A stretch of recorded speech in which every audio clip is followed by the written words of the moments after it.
Tonight could be one of the most consequential dates on the political calendar in many years, as Donald Trump and Joe Biden are set to meet in Cleveland for their first debate.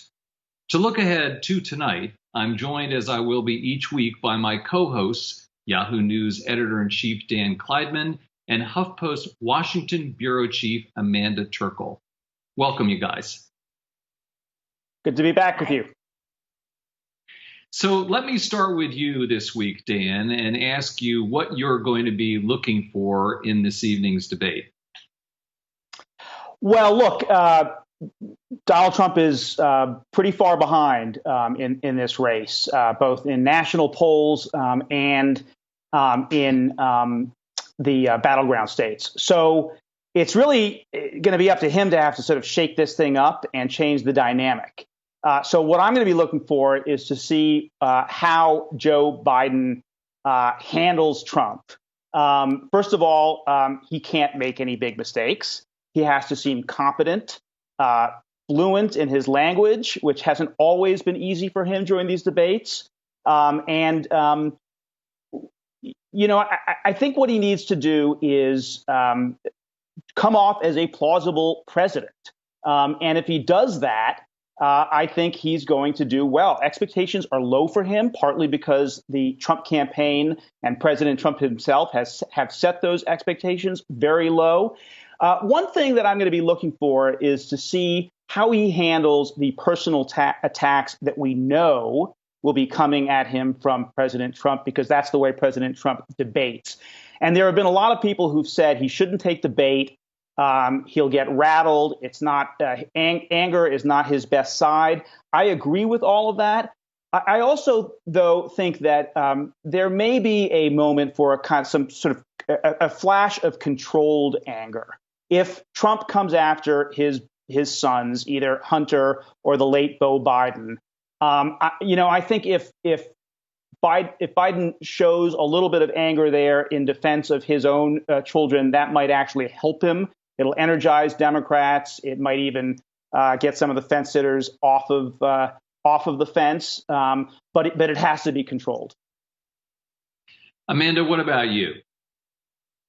Biden has done a great job so far of staying on message. We haven't seen a ton of Biden because of the coronavirus pandemic and the fact that his campaign has, shut down big rallies. And when Biden has appeared, it's been in much more controlled formats. He hasn't been doing press conferences or anything like that.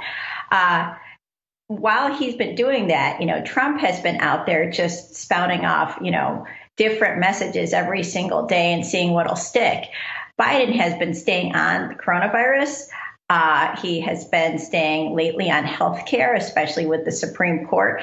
And the question will be, is Biden going to let Trump get under his skin? Is he going to, as Dan was talking about, succumb to, anger if Trump attacks his family? And I agree that's showing some emotion about that could actually be a good thing, because that's how many people connect with Joe Biden. But he can't let Trump throw him off course. And that's what Trump does during debates. That's what he did when he was a presidential candidate running against other Republicans. That's what he did against Hillary, is he tries to be a bully to make the other people look silly or weak. Just picking up on what Dan said earlier, Amanda, that Biden is actually the front runner. And that's a curious position to be in. And I asked former presidential candidate and former Secretary of State John Kerry yesterday if he thought the Biden campaign was confident or maybe even overconfident. Here's what John Kerry had to say.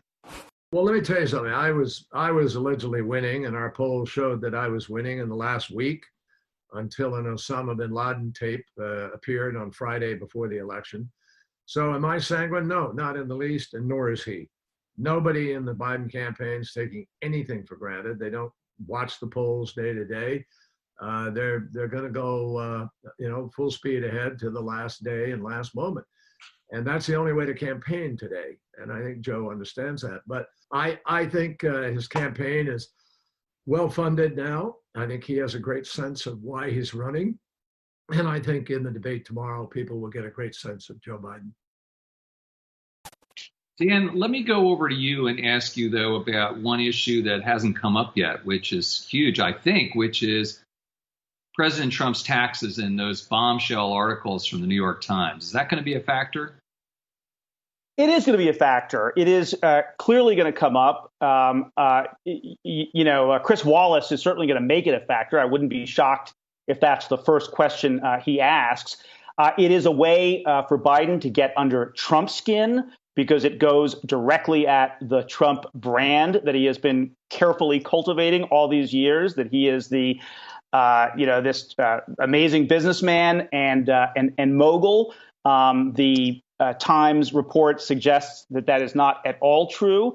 It also will allow Biden to make some kind of populist arguments, because this is a person who's only for I think 10 out of 15 years didn't pay taxes, paid $750